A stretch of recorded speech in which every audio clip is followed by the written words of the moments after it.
मुकुटमणि श्री रासलीला के नाम रसास्वादन किया जा रहा है। रास पंचाध्यायी के अंतर्गत गोपी गीत पर चर्चा चल रही। गोपी गीत का भी 9वां श्लोक तव कथामृतम, जिसका आस्वादन हो चुका है। अब 10वां श्लोक पर चलेंगे। परमहंसाचार्य श्री सुखदेव जी महाराज बोल रहे हैं, हे राजा, श्री कृष्ण विरोहनमत्या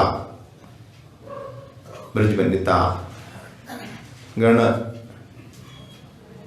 श्री कृष्ण कथामृत की अपूर्व महिमा का गायन किया अभी अभी। तो 2 प्रकार से तब कथामृतम श्लोक का आस्वादन हुआ। अब ब्रजसुंदरिया कह रही है कि हे प्रियतम, कि आपकी कथा श्रवण मात्र और आपकी कथा कीर्तन मात्र सभी प्रकार के ताप मिट जाते हैं, शांत हो जाते हैं।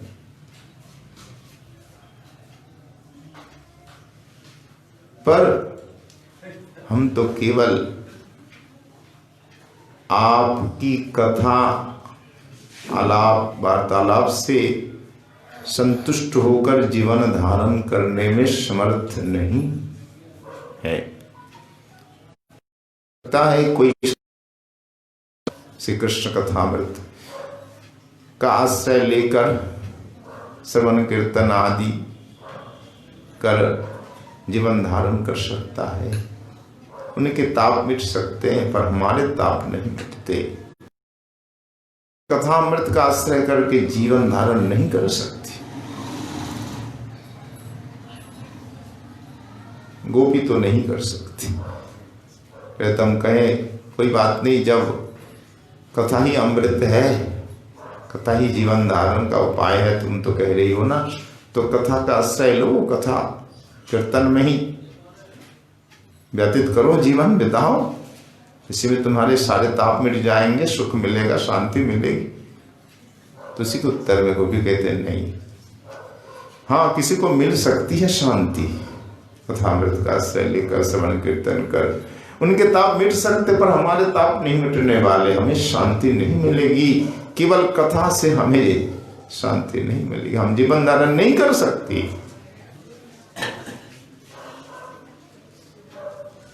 वही भाव इस श्लोक में है कि देखिए,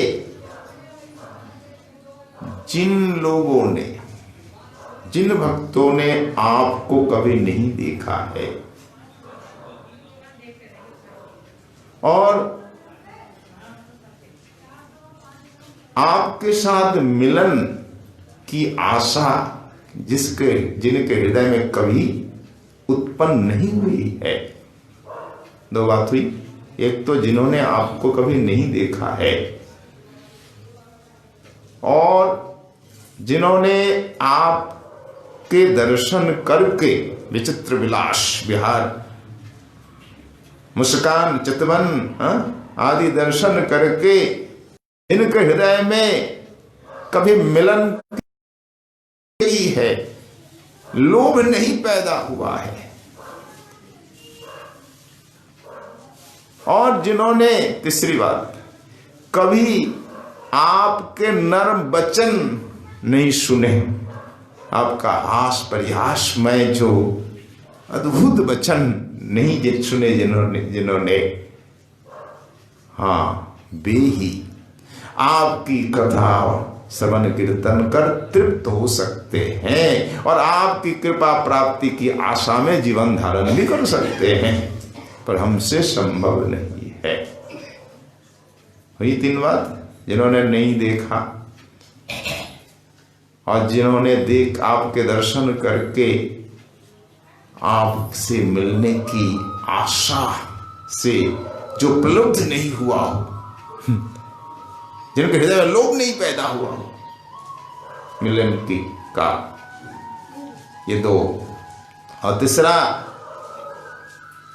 जिन्होंने आपके हास परिहास में वचन नहीं सुने हो, दर्शन वचन और मिलन की आशा जिनके हृदय में नहीं जगी, ऐसे भक्त तो आपकी कथा का आश्रय लेकर जी सकते हैं। कभी मिलेंगे, कभी मिलेंगे, जीवन धारण कर सकते हैं, पर हमसे नहीं होगा। क्यों? हमने दर्शन किए हैं, हमने आपके वचन सुने हैं, और आपसे मिलने की हमारे हृदय में तीव्र लोभ पैदा हुआ है। इसलिए हम केवल कथामृत का आश्रय लेकर जी नहीं सकती। हमारे लिए जीवन धारण संभव नहीं है, प्रथम नहीं है, क्योंकि आपने ही तो हमें आशान्वित किया। हमारे हृदय में आशा उत्पन्न तो आपने ही की है ना, आपने ही तो हमें प्रलुब्ध किया है। और आप कहते हैं अब कि आप कथामृत का आश्रय लेकर रहो ना आनंद पूर्वक। हाँ, ये क्या है? कपटता नहीं है। इसलिए प्रियतम भी कपटता भी, कपट शिरोमणि दोनों बात है, कुहक।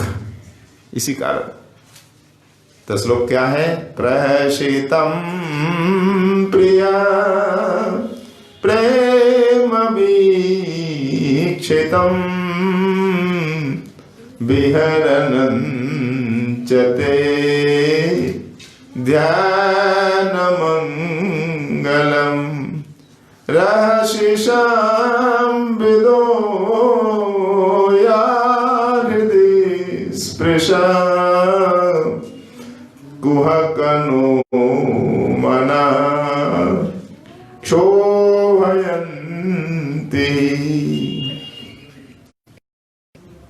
यहाँ दो संबोधन है, प्रिय और कुहक। ही प्रिय यानी ही प्रियतम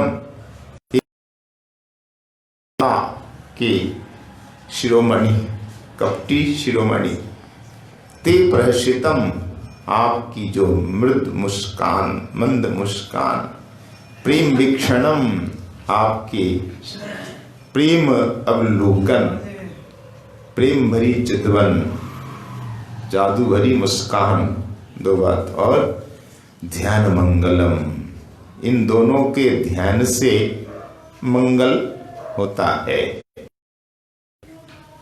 और विहरणम आपका विहार, ग्वाल बालों के साथ आप जो विहार करते हैं ना, अद्भुत अद्भुत खेल खेलते हैं।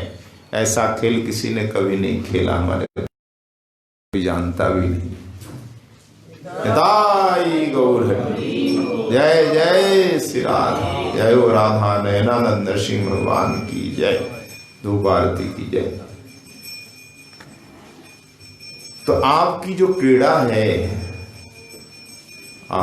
और एकांत में रहस्य संविदा, निर्जन स्थल में से जो बातचीत हमारी होती है, वो वार्तालाप, वो हास परिहास में आपके वचन, आपकी वंशी, ये हमें क्या करती है? हमारे चित्त को शुद्ध कर देती। जब जब स्मृति होती है, इनका स्मरण होता है, आपकी मुस्कान, आपके चितवन, आपका विहार, आपकी वंशी, आपके परिहास में वचन, इनका स्मरण होते ही चित्त हमारा व्याकुल हो जाता है। शुद्ध मतलब व्याकुल हो जाता है। ये प्रथम हमारे लिए जीवन धारण संभव है।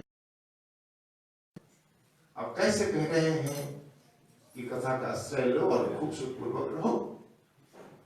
कथा का आश्रय लेकर वो रह सकते हैं जिन्होंने आपको कभी नहीं, जिन्होंने आपके कभी वचन नहीं सुने, जिनके हृदय में आपसे मिलने के लिए हुआ है। अब वे कथा का आश्रय लेकर जीवन धारण कर सकते हैं, पर हमसे नहीं। बहुत मनस्पर्शी बात कही। हम साधक तो आशा करके जीवन धारण कर कभी करेंगे, कभी करेंगे, और जिन्होंने एक बार दर्शन कर लिया, जिन्होंने उनकी मुस्कान, उनके चित्रवन, उनका विहार, क्या वो रह सकते हैं? कभी नहीं। नारद जी के लिए संभव नहीं हुआ जब दासीपुत्र के रूप में जन्म लिए। जब एक बार दर्शन हुआ, इसके बाद रहना संभव हुआ क्या? जीवन धारण नहीं संभव। दर्शन के पश्चात जीवन धारण संभव नहीं। तो ये भाव तो हमारे आचार्यों ने टीका में लिखा है। तो पहले हम देखते हैं वैष्णव गोष्ठी टीका चुनावणी श्रीमती गोस्वामी जी महाराज की श्री वैष्णव गोष्ठी टीका।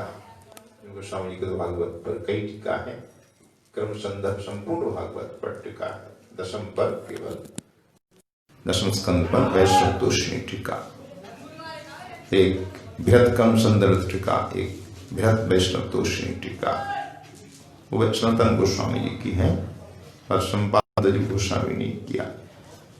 अगर उसको नहीं मानते तो 3 टीका तो है ही, क्रम संदर्भ, बृहद क्रम संदर्भ वैष्णव तोषी। तो दशम स्कंद की वैष्णव तोषी टीका ही बहुत रसपूर्ण और सिद्धांतपूर्ण है। केवल भाव में नहीं बहते हमारे जो गोस्वामी जी महाराज, जो कुछ कहते ठीक वास्तविकता पूर्वक और तत्व प्रमाण के साथ।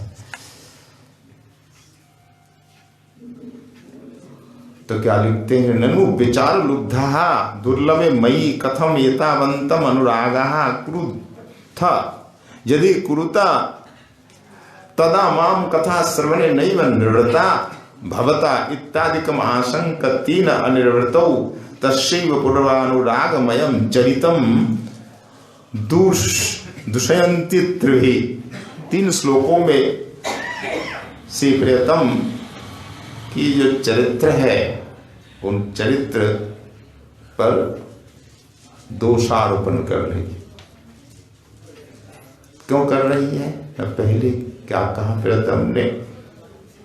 गोपी गीत में तो कृष्ण उवाच कुछ है नहीं, भगवान ने कुछ कहा ऐसा तो है नहीं, स्पष्ट तो नहीं है, पर गोपी भाव करने से सुन रही है। एक श्लोक गा रही है, फिर उनको कुछ सुनाई पड़ रही है, सुनते ही भाव उत्पन्न होता, फिर कहती है। जैसे तब कथामृत श्लोक गाया तो कानों में ध्वनि आई। प्रियतम मानो कह रहे हैं, अरे विचार लुब्धा, तुम तो बड़ी विज्ञ हो, शास्त्र तत्व से जानती भी हो कि मैं दुर्लभ हूं, मुझे पाना बहुत ही कठिन है, तो मुझे पाने की ये दुर्लभ आशा क्यों करती हो?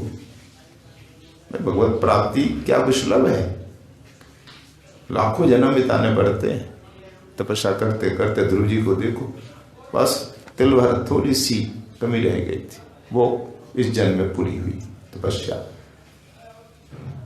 न जाने कितने जन्म, हजारों करोड़ों लाखों करोड़ों जन्म लिए तपस्या करते करते करते करते, बस थोड़ी सी बाकी तिल भर वो पूरी हुई इस बार। तभी तो उन जन्मों के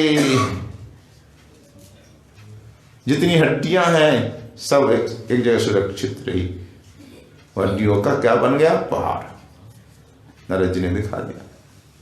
गुरु जी बोल रहे थे, ये पहाड़ी गुरु जी, ये सफेद सफेद ये कहाँ से, कैसे? हाँ, वैकुंठ के मार्ग में। गुरु जी के मन में था, कौन कहता है भगवान इतने तो कठिन है, दुर्लभ है। मैंने तो मात्र 5 वर्ष की अवस्था में और कितने 6 महीने में भगवत प्राप्ति कर ली। मन में ये भाव था। नारद जी बोले, अच्छा तो वैकुंठ जाने में ये बाधा पैदा करेगा ये भाव, इसको भी यहाँ खत्म कर दे, विनाश करे। तो चलते चलते दिखा दिया। गुरु जी तो साथ होते ही हैं, जब भगवान को आप जाते हैं तब ये सब पहाड़ियाँ दिख रही हैं। तो गुरु जी बोले, गुरु जी ये क्या है? आप तो एक एक लोग दिखाते जा रहे थे। ये भाई कौन सा लोक है? भुवर लोक, ईश्वर लोक, सत्य लोक सब दिखाते जा रहे थे। ये कौन सा लोक है? ये पहाड़ियाँ किसकी, कैसी? तो लंबी सांस ली। हाँ तो क्या कहूँगा सर, ये जो पहाड़ियाँ है ना, ये तुम्हारी अस्थियों की, एकदम चौक पर आ। क्या कहा आपने? हमारी अस्थियों की बना। तो तुम क्या मान रहे हो केवल इस जन्म में मात्र 6 महीने की तपस्या से ठाकुर मिल गए, ऐसा संभव नहीं है यादव जी।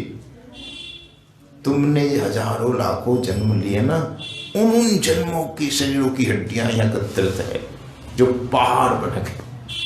अच्छा ऐसा ना, बस थोड़ा सा बाकी था, वो पूरा हुआ इस बार। तो भगवान इतने सुलभ नहीं है, इसलिए ठाकुर कह रहे हैं श्याम सुंदर है। अरे गोपी तुम तो सब जानती हो, तत्व हो, मैं तो दुर्लभ हूं, परम दुर्लभ हूं। तो क्या कोई रोने लग जाए कि मैं आ जाऊं कीर्तन करते ही रोते ही? नहीं नहीं, देखो अगर मुझे प्राप्त करना चाहती हो ना तो मेरी कथा का आश्रय लो। एक कथा ही एक माध्यम है मुझे प्राप्त करने का।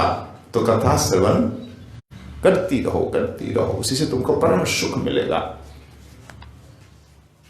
तेतावंतम, मुझमें इतना ही अनुराग तुम्हारा है, इतना मुझसे प्यार करती हो, तो ऐसा करो मेरी कथा का श्रवण करो, करते ही तुम्हें परम सुख प्राप्त होगा। जैसे ही ठाकुर की ये ध्वनि कानों में आई, गुंजी, अच्छा रतन प्यारी ऐसे बोल रहे हैं, वे नहीं मिलेंगे, उनकी कथा का आश्रय लेकर रहा हूं जी, ये हमसे संभव नहीं। तभी कहा हे प्रियतम, फिर कुहक 2 संबोधन। जो व्यक्ति आपसे कहता है प्रियतम और दोबारा उसी क्षण ये कपट, तो क्या कैसा लगेगा? कपटी। आपने प्रियतम भी कहा और कपटी भी कहा एक ही साथ। तो इसलिए कि आप प्रियतम तो है हमारे, पर आपका जो कहना है ना ये कपटता पूर्वक है कि अब मैं दुर्लभ हूं, मेरी कथा का आश्रय लो, कथा नहीं मैं हूं, ये कपटता बड़ी बात है, तब कपटी हो, कुहक। ठाकुर ऐसा सुनना ही चाहते हैं कि कुछ कहे कि गोपी रूट करके हमें भत्सना करे। तब पूर्वानुरागमयम, पूर्व अनुराग, वेणुगीत पूर्वानुराग है, मिलन से पूर्व, दर्शन और श्रवण से जो अनुराग, पूर्वानुराग। तो पूर्वानुराग रास से पहले का जो चरित्र है श्री कृष्ण के, मुरली बजाना, गोपियों को बुलाना, एकांत में गोपी की ओर देखना, जब यमुना जाए जल लेने तब पीछे पीछे जाना, मुरली बजाना, आदि आदि, हंसना, इन चरित्रों का उल्लेख करके श्री श्याम सुंदर में ही दोष मरने लगी, थोपने लगी। क्या? देखिए हमारे चित्त में जो आपसे मिलने की आशा उत्पन्न हुई है, ये आशा का बीज तो आपने बोया। अगर आप बंसी नहीं बजाते, हमें देख करके नहीं मुस्कुराते, तो क्या हमारे हृदय में अनुराग पैदा होता? हमारे हृदय में प्रेम उत्पन्न करने वाले तो आप ही हो। जिनके हृदय में प्रेम उत्पन्न करने वाले कौन है? भगवान ही तो है। प्रेम उनकी वस्तु है, उनके हो सकता कभी भी। ये शास्त्र सिद्धांत है, चेतन चरितामृत में भी आया है कि प्रेम साध्य वस्तु है, साधन नहीं है। आप किसी साधन से प्रेम की प्राप्ति नहीं कर सकते। कृष्ण प्रेम नित्य सिद्ध, कृष्ण प्रेम कहू साध्य नय, श्रवणादि भक्ते करे उदय। कि श्रवणादि भक्ति नवविधा भक्ति करेंगे, नवधा भक्ति करते करते प्रेम का उदय होगा। इसका मतलब ये नहीं कि साधना से आपको प्रेम मिला है, और साधना तो करनी पड़ती है, पर साधना को देखकर भगवान की कृपा होती है तब प्रेम का उदय। इसलिए प्रेम कृपा साध्य है, साधना साध्य नहीं है। तो भगवत कृपा के बिना प्रेम का उदय तो नहीं हो सकता। तो गोपियां, हमारी ब्रज देवियां कह रही हैं कि आप ही ने तो हमारे हृदय में प्रेम का अंकुर उत्पन्न किया, बीज आप ही ने बोया, प्रेम उत्पन्न आप ही ने किया। अब कहते हो कि तुम हमारी कथा का आश्रय लो, ये कैसी बात हुई? इसलिए आप कपटी हो। ताशया भी चिरम जीवितम न शक्नुम। देखिए, अब आपकी आशा भी हम अनंत काल तक नहीं कर सकती है, ये भी सुन लीजिए कान खोल के। आशा करो हम कब मिलेंगे, बोले नहीं, हम आशा अधिक काल तक नहीं कर सकते। कब तक आशा करें? कि आशाया पे चिरम जीवितम न शक्ति, वो चिरकाल हम आशा नहीं कर सकती, आशा से हम जीवन धारण नहीं कर सकती। क्यों नहीं कर सकती हो? भक्त देखो कितने जन्म बिता देते हैं। बोले नहीं, हम तो, अरे जन्म कहाँ है, हम तो एक क्षण नहीं बिता सकते। त्रुटिर्युगायत ताम अपश्यताम। आपके दर्शन से एक त्रुटि भर पलक गिरते ही लगता है कि युग बीत गया। त्रुटिर्युगायत गोपी गीत में ही ताम अपश्यताम। आपके दर्शन से एक त्रुटि पलक भरी समय, एक युग व्यतीत हो जाता है। इसलिए हमसे संभव नहीं कि हम आशा से जीवन धारण करें। कभी आप कृपा करेंगे, कभी आप दर्शन देंगे। तो प्रहर्षितम प्रिय प्रेम वीक्षितम अत्र वीक्षणम भी है पाठ। गोरखपुर में तो वीक्षणम है, प्रेम वीक्षणम अर्थ एक ही। तो प्रथमतः प्रहर्षितम तासाम दर्शन मात्रेण भवोल्लासत प्रकृष्टम सहजस्मितात किंचित उद्भट हसितम। पहले तो हमें देखकर अपने क्या के मुस्कुराया। आपकी जो मंद मुस्कान, उसने ही हमारे चित्त को घायल कर दिया, चुरा लिया।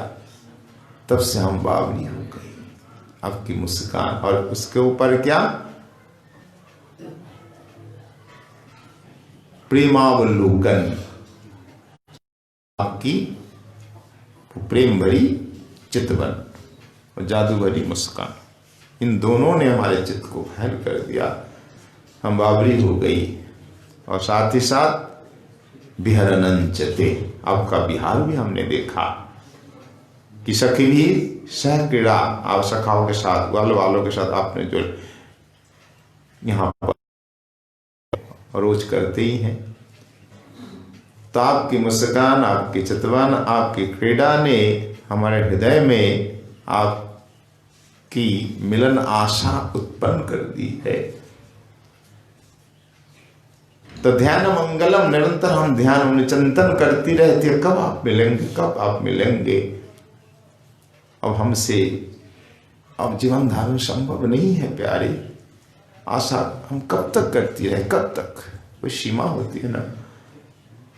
और ततश्च रहसी, इसके साथ साथ रहसी निर्जन में संविदा दूरतः स्वयं निर्जने गत्वा बिन्वादिना नन्मुक्त। आप स्वयं सखाओं से अलग हो जाते हैं, दूर में जाकर निर्जन में मुरली बजाते हैं। और मुरली के माध्यम से, ध्वनि के माध्यम से आप हमसे हंस परिहास करते हैं। मुरली ऐसी बजती मानो मुरली कुछ बोल रही है, और राधा रानी सुन रही कि मुझे ही कुछ बोल रहे हैं प्यारे। जिसको लक्ष्य करके श्याम सुंदर मुरली बजाते वही सुनती, दूसरा नहीं। राधा रानी की ओर देख कर बजा रहे हैं तो राधा रानी ही सुन रही है, दूसरा नहीं। तो मुरली बजा करके जो आप निर्जन में हंस परिहास करते, उसको कैसे मैं बोल सकती हूँ। हृदय स्पर्शा हृदयंगम, ओ हृदय स्पर्शी, वो मर्म स्पर्शी आपके वचन। तो सर्वतो अंतरंगतम दर्शितम, इससे ऐसा लगता है कि आप हमारे सर्वश्रेष्ठ अंतरंग है। अंतरंग जनों से ही एकांत में इस प्रकार हंस परिहास किया जाता है, हृदय की बात की जाती है। भाई जिससे खूब घनिष्ठ मित्रता हो उससे ही तो बात करते हैं ना। एकांत में घंटों बात करते रहते हैं, एकांत में बात होती है, अंतरंग बात होती है, हास परिहास होता है। आप करते हमारे साथ, इसलिए अब हमें धैर्य धारण हमारे लिए संभव नहीं है। आप कहते हो धीरज धारण करो, हमारी कथा का आश्रय लो, मैं मिलूंगा इतना शीघ्र नहीं, मैं इतना सुलभ नहीं, मैं दुर्लभ हूं, ये सब बातें छोड़ दो, ये कपटता बड़ी बात है। तो 3 बात यहां कही गई है कि आशा, कथा का आश्रय लेकर मिलन की आशा से जीवन धारण वही कर सकता है। कौन? जिसने आपका दर्शन नहीं किया है, पहली बात। और जिसने आपकी ये जो सुंदर चितवन, मुस्कान और सखाओं के साथ विहार नहीं देखा है। और तीसरा, आपके हास परिहास में वचन जिसने नहीं सुने। हाँ, वे तो आशा से जीवन धारण कर सकते हैं, पर मैं नहीं कर सकती। किशोरी कह रही, गोपी कह रही, हमसे नहीं होगा, हमें तो अभी चाहिए, अभी दर्शन चाहिए। हमारे लिए एक पलक भर समय बिताना भी बहुत मुश्किल है। ये है प्रेम, इसे कहते हैं अनुराग, ये है समर्थारति। इस पर बहुत विचार हुआ है टिकाऊ में, सार संग्रह में भी विचार हुआ है, श्री रूप कवि गोस्वामी जी ने भी किया है। बोले समंजसारति में तो धीरज है, धारण कर सकते हैं, वहां प्रतीक्षा संभव है, पर समर्थारति में प्रतीक्षा संभव नहीं, धैर्य का स्थान नहीं। यहां तो अभी चाहिए, अभी। ये है समर्था, अभी चाहिए हमें, कोई प्रतीक्षा हमें से संभव नहीं। कब तक प्रतीक्षा करें, हमसे संभव, हमें तभी चाहिए। जिस वस्तु पर बहुत लोभ हो तो उसके बिना रहा नहीं जाता है, तब ऐसी स्थिति आती है कि तीनों बात हम पे नहीं होते। क्यों ना? हमने आपके दर्शन, हमने आपका व्यवहार देखा, आपकी चितवन, आपकी मुस्कान के दर्शन करके हमारे हृदय में आपसे मिलने की, और आपके भी हमने सुने, इसलिए हमारे लिए धैर्य धारण संभव नहीं। मन हमारा व्याकुल है, हे प्रियतम अब दर्शन दो, दर्शन दो। एकदम विवल हो रही गोपी। यह है श्रीमद जी गोस्वामी जी की टीका का भाव। तो लोभ पैदा करके, इस प्रकार हमें प्रलुब्ध करके फिर ढाढ़स बधाना, धीरज धरने की बात कहना, ये क्या कपटता है? ये कपटता वाली बातें मत करो, हे कपटी, ऐसा मत करो। इसलिए कुहक संबोधन है। यहाँ दोनों बात है, प्रियतम भी कुहक भी। कृष्ण कथा में सुख भी, दुख भी, अमृत भी और विष भी कहीं बताया गया था कि कृष्ण कथा क्या है, वो तो ऋषि की जाने। क्या ये सुख है इसमें या दुख है, ये अमृत है या हलाहल है, वो निर्णय नहीं कर पाते। कभी तो कथा इतनी मधुर लगती है, और कभी इतनी भयंकर पीड़ा होती है, वो सह नहीं पाता, तब लगता है ये विष है। तो उस समय क्या करना चाहिए?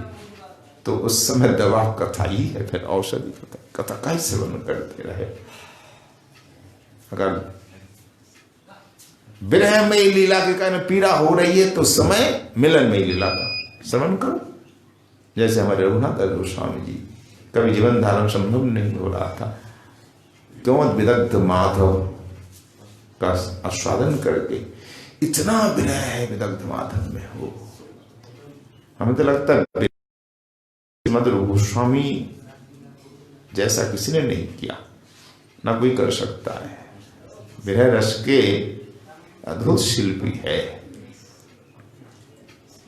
श्रृंगार रस के मिलन विरह दोनों का कर रहे हैं, पर विरह का सर्वाधिक सर्वोत्कृष्ट वर्णन। हंस दूत देखिए, उद्धव संदेश देखिए, ललित माधव, विदग्ध माधव, विरह रस से भरपूर है। कोई भी साधक, रसिक, प्रेमिक बिना रोए रह नहीं सकता। अगर एकदम विशुद्ध चित्त हो, अपराध शून्य हो, तो पागल हो जाएगा, होने को बाध्य है। तो हमारे श्री रघुनाथ दास गोस्वामी जी महाराज पागल से हो गए, दिन रात रो रहे, विक्षिप्त हो गए, जीवन धारण संभव नहीं। तब गोस्वामी चिंता में पड़ गए, अब क्या करना चाहिए। यही कृष्ण कथा देखिए, मारक हुआ कि नहीं। कृष्ण कथा अमृत भी और जहर भी, विष भी देखिए हला। अब दास गोस्वामी का जीवन संकट में पड़ गया, यही कृष्ण कथा श्रवण करके मृदंगमान ऋषिकों के लिए। इसलिए दोनों ही स्वरूप है कथा का। तब श्रीमद रूप गोस्वामी जी महाराज ने दान के लिए कौमुदी ग्रंथ लिखा। उससे मिलन हास परिहासमय लीला सुननी चाहिए, वो बचा देगी आपको। तो दान कौमुदी में विरह नहीं है, दान के लिए कौमुदी दान लीला है, मिलनमयी लीला है, हास परिहास खूब है, दान घाटी की लीला है। राधा रानी सखियों के साथ जा रही थे दूध बेचने, तो ठाकुर दान घाटी में आकर बैठ गए। अब दान दो, कर दो, फिर जाओ, जैसे चुंगी कर होता ना पहले, दे के जाओ, तब हास परिहास बहुत सुंदर होता है। तो ग्रंथ निर्माण करके को रघुनाथ जी आप इस ग्रंथ का स्वादन कीजिए, तब तक विदग्ध दे दीजिए, कुछ संशोधन है करना है, ऐसा कहकर ले लेते। तो दान के लिए कौम स्वादन का एकदम फिर पुनः जीवन आ जाता है। ती कथा अमृत भी है, झलाहल भी, मारने वाली भी है, जीवन दान करने वाली। कथा सुखमयी है, दुखमयी। इधर ऋषि की जाने, आम श्रोता क्या जाने, आम जान नहीं जान सकते, ऋषिकों की बात है। तो जिन्होंने कृष्ण का दर्शन नहीं किया, उनका विहार देख करके जिनके हृदय में लोभ पैदा नहीं हुआ मिलन का, जिन्होंने उनके प्रयास में वचन नहीं सुने, वो धीरज धारण कर सकता है। पर जिन्होंने दर्शन किए, जिनके हृदय में मिलन का लोभ पैदा हुआ, जिन्होंने ठाकुर के वचन सुने, वो कभी धीरज धारण नहीं कर सकते। हम तो नहीं कर सकती, गोपियों ने कहा। तो जी गोस्वामी जी की टीका का तो थोड़ा बहुत आस्वादन हुआ, रह गया है। श्री विश्वनाथ चक्रवर्ती की टीका तो बिल्कुल। अब 10वां श्लोक गोपी गीत का। प्रहसितम प्रिय प्रेम वीक्षितम विहरनं चते ध्यानमंगलम रहसि संविदो यार्दि स्पृशा कुहकनो मन शोभयन्ति।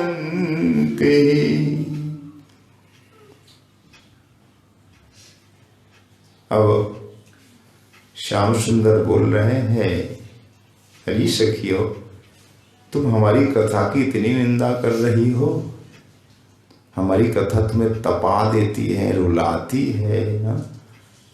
अगर मैं हमारी कथा से तुम्हें शांति नहीं मिलती, सुख नहीं मिलती,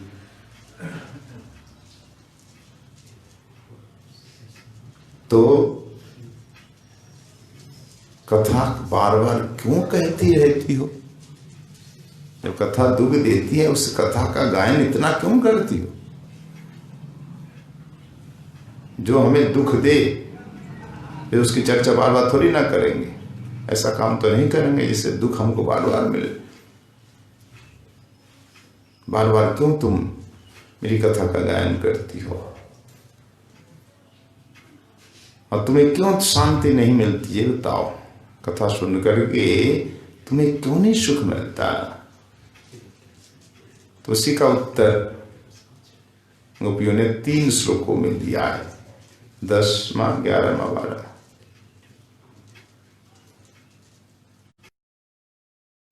तो उत्तर ही प्रियतम, क्या करूं, आपकी कथा सुनकर क्या करके भी हमें शांति नहीं मिलती, सुख नहीं मिलता।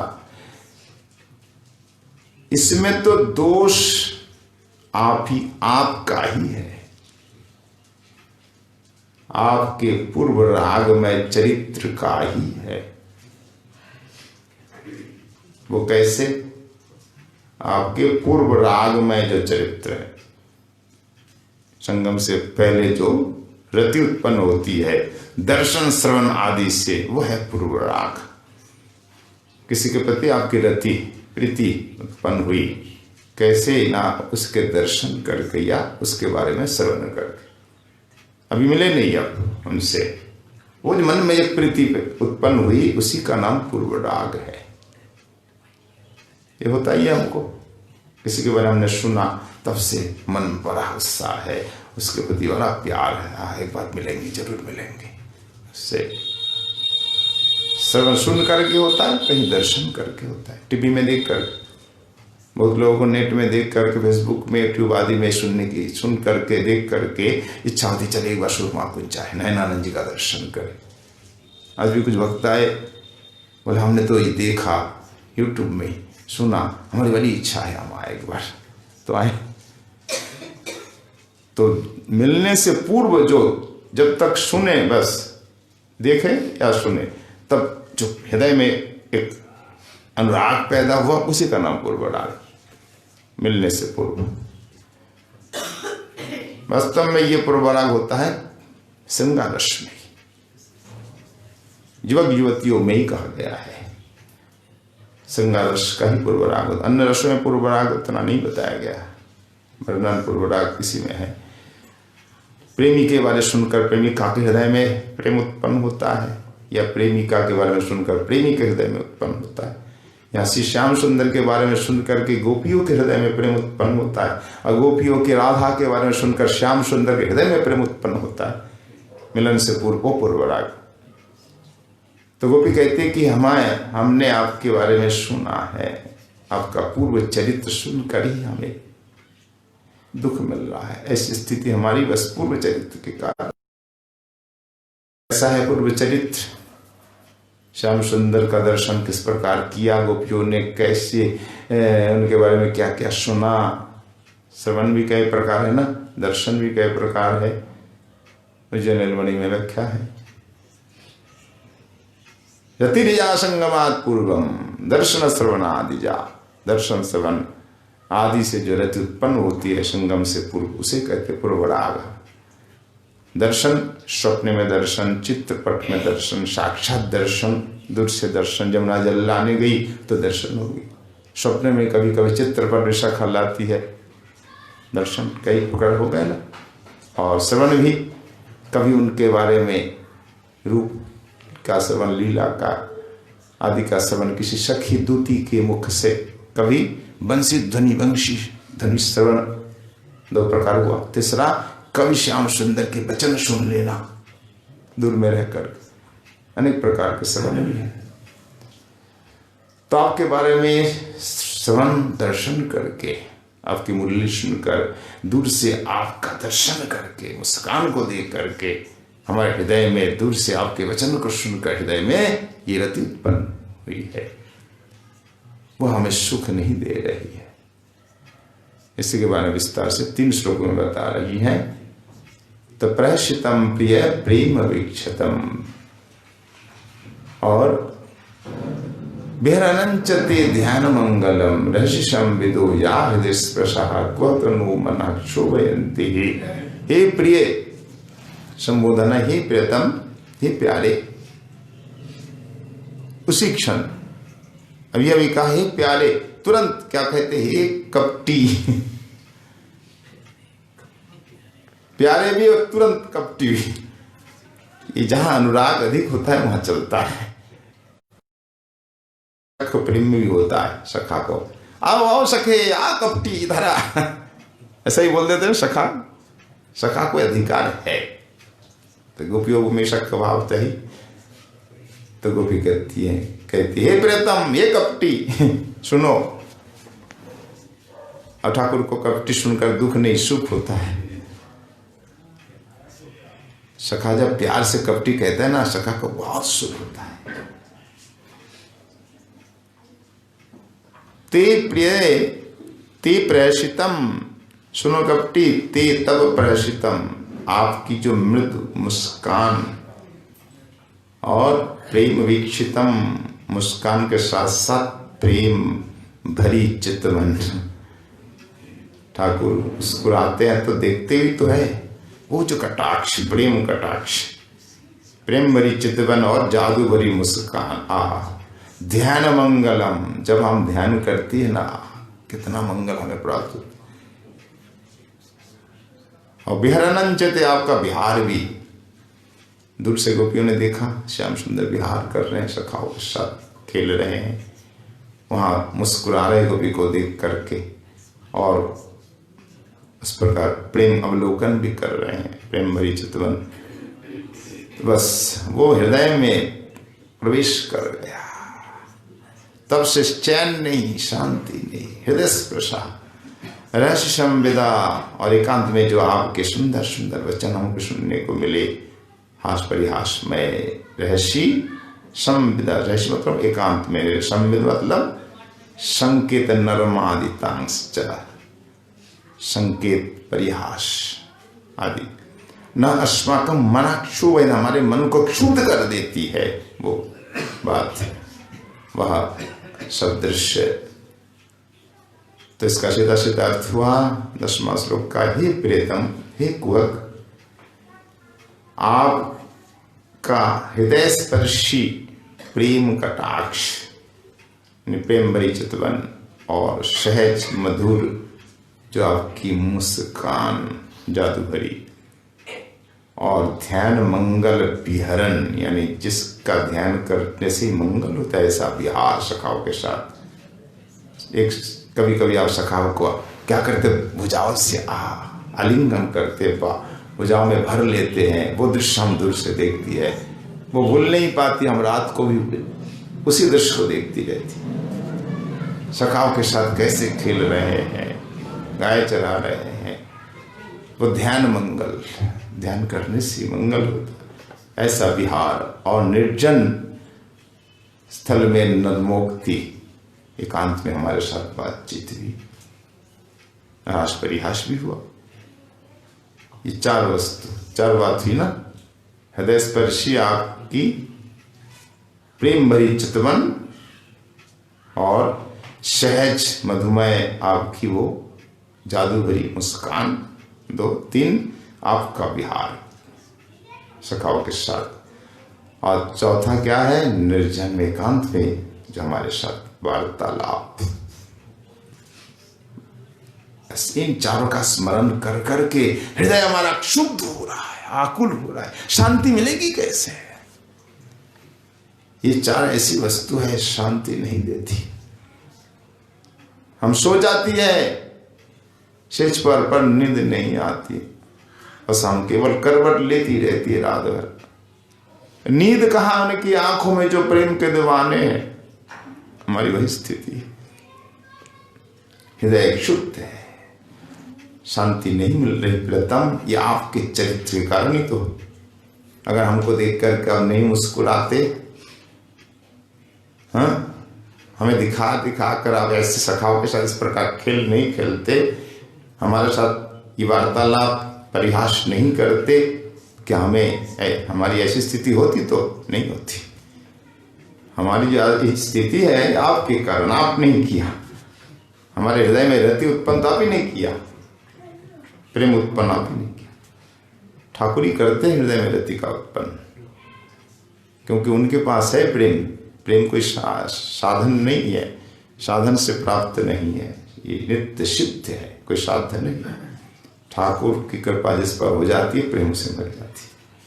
मंदिर जाते हो तो इस तरह ऐसे देखते हैं कि वो हृदय में जो आवरण है वो हट जाता है और प्रेम जग जाता है।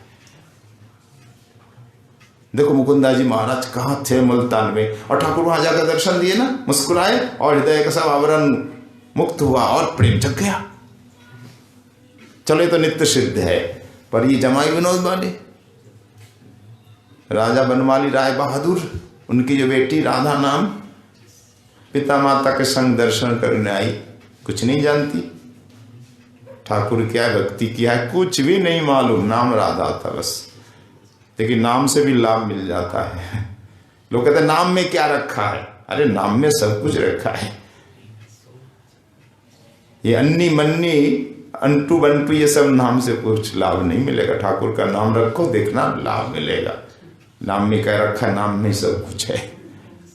अगर आधा नाम होगा कुछ तो असर पड़ेगा ही। भाई आप भी बार बार बोलेंगे ना तो आपका भी सब पाप नष्ट हो जाएगा। ठाकुर का नाम होने से बड़ा लाभ होता है। ठाकुर की भी दृष्टि पर जा रही, मेरी राधा का नाम, राधा नाम है, राधा का नाम इसका है, दृष्टि पर जाती है। संतों की भी कितना सुंदर नाम है। तो राजा की एक ही बेटी है, नाम राधा था। पिता माता बेटी दर्शन करने आई जमाई विनोद। तब केवल विनोद कहते थे, जमाई नाम नहीं था। तो विनोदी लाल विनोद के दर्शन करने आई। राजा के रियासत में ही वो ब्राह्मण ठाकुर पूजा करते, उनके बारे में बहुत कुछ सुना राजा कि विनोद बड़ी विनोद लीला करते हैं। कभी सरसों की भाजी खाने की इच्छा होती है, सरसों के फूलों की भाजी। सपने में आते हैं विनोद और कहते हैं पंडित जी से, बाबा बाबा कहते, बाबा मतलब पिता, पिता पिता पिताजी हमें सरसों की फूल की भाजी खाने की बड़ी इच्छा है, आप लाओ। और जग गए जल्दी जल्दी, अरे हमें तो उस गांव जाना पड़ेगा, यहाँ तो कोई खेती है नहीं सरसों की, और ये कब जाऊंगा कब लाऊंगा, बहुत विलम्ब हो जाएगा। चलो आदेश दिया है तो जाना पड़ेगा। ब्राह्मण ठाकुर को बेटा मानते, ठाकुर इनको पिता मानते हैं। आप जैसा मानेंगे ठाकुर भी ऐसा ही मानेंगे आपको भी।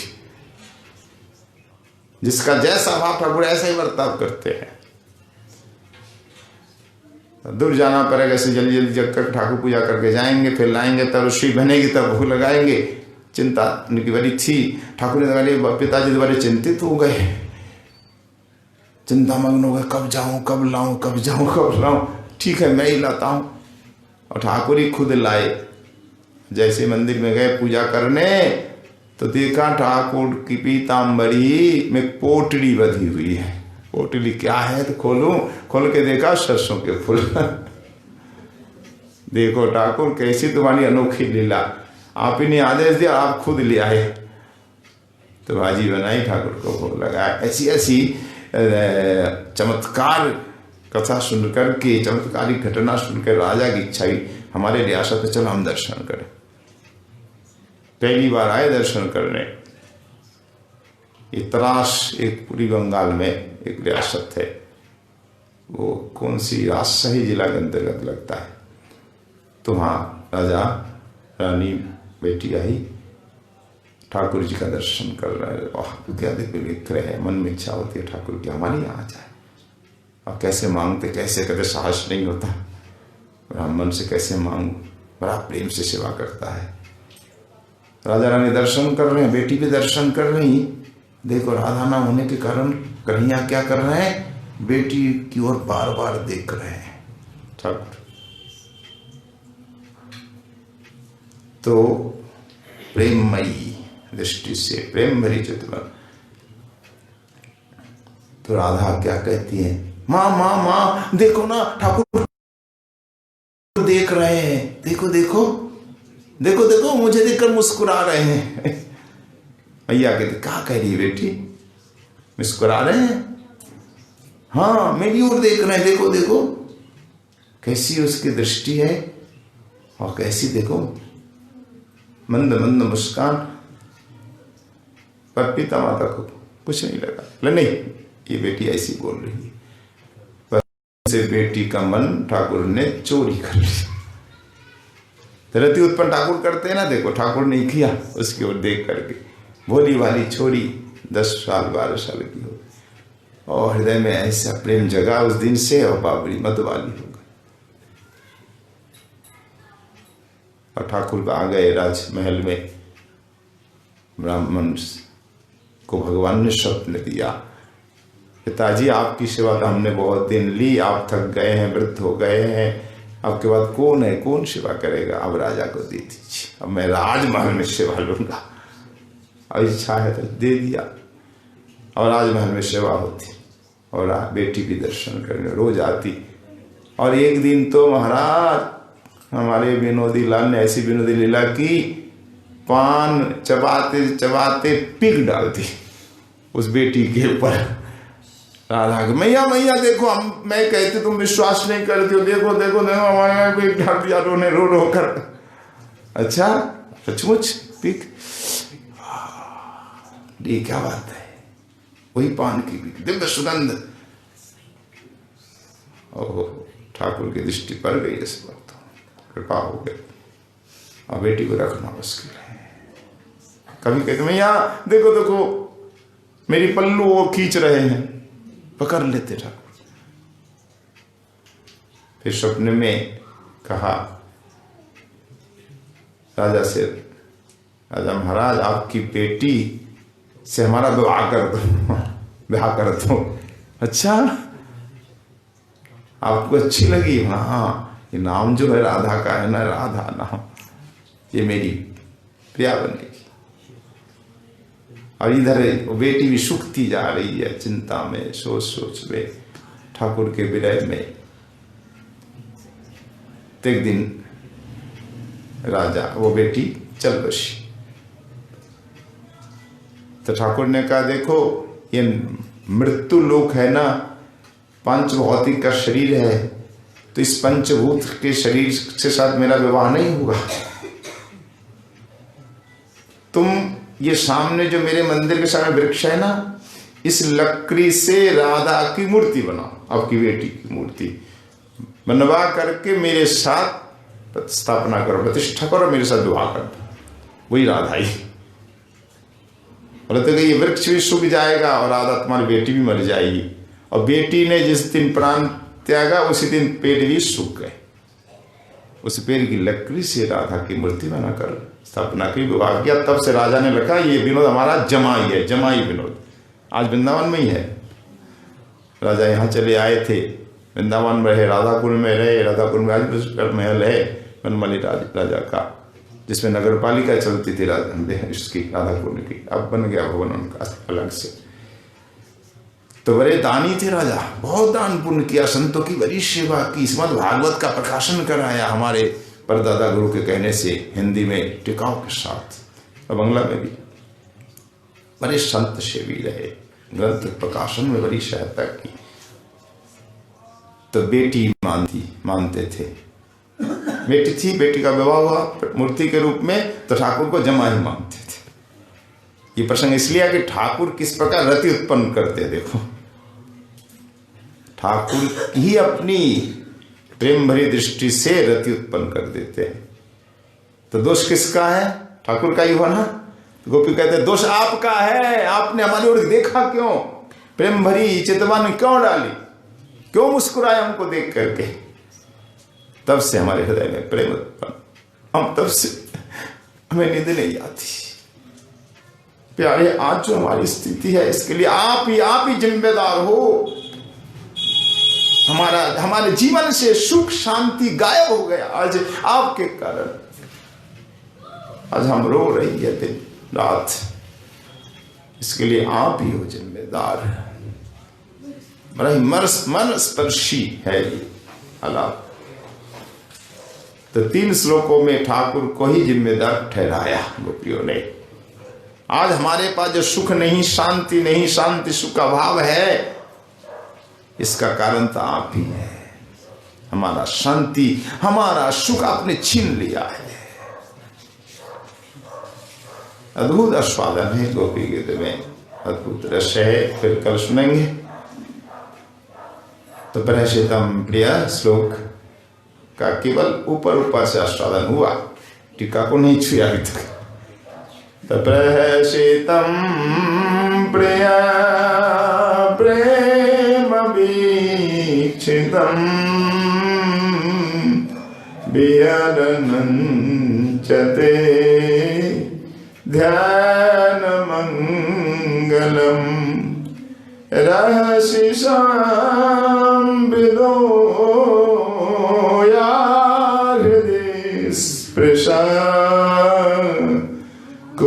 कनो मना क्षोभयन्ति। तो ठाकुर श्री राधा नंद प्रभु की कृपा के आशीर्वाद से पुनः कल आस्वादन का प्रयास होगा। आज यहीं पे श्री गोपी गीत का आस्वादन का विश्राम होता है। बोलिए श्री राधा नैना कुहकनो मन शोभयन्ति।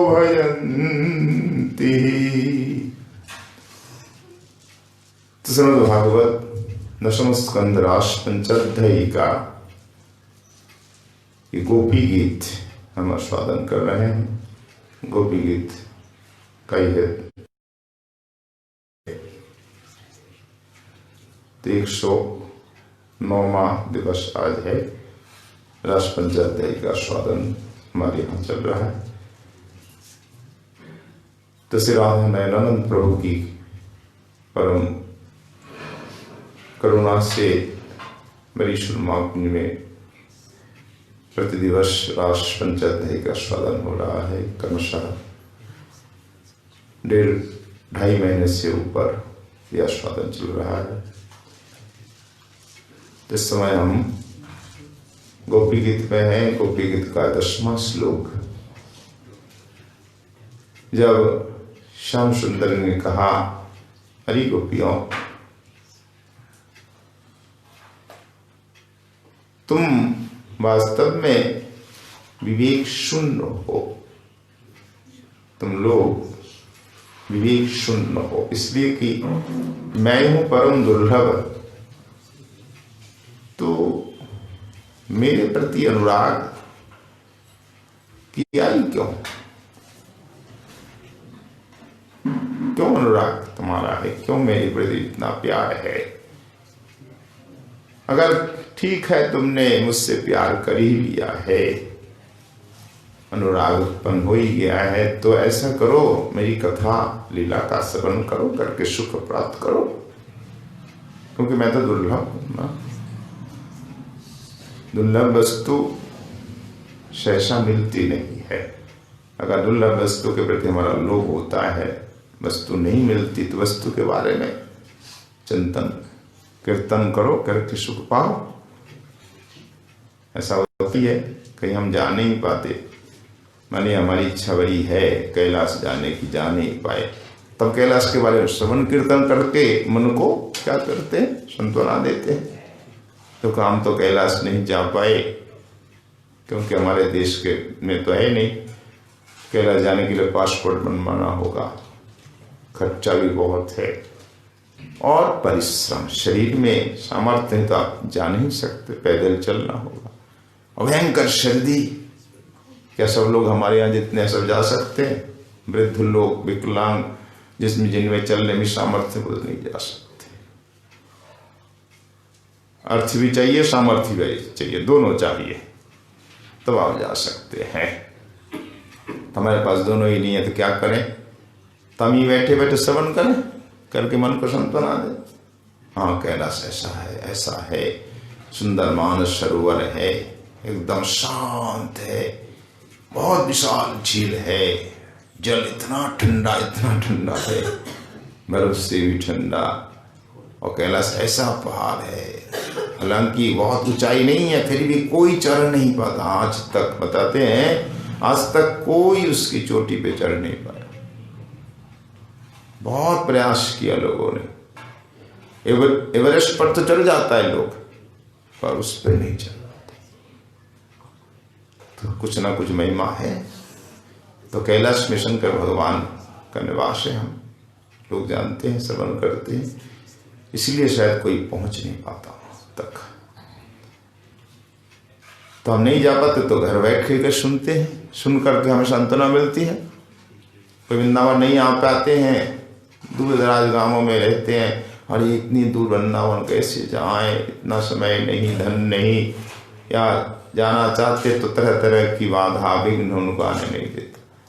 तो घर बैठ के लीला श्रवण करते, कैसा है वृंदावन, वहाँ क्या क्या है, राधा कृष्ण ने लीला की है, इतने मंदिर है, वन यमुना जी गिरिराज जी है, बहुत संत वहाँ भजन करते हैं।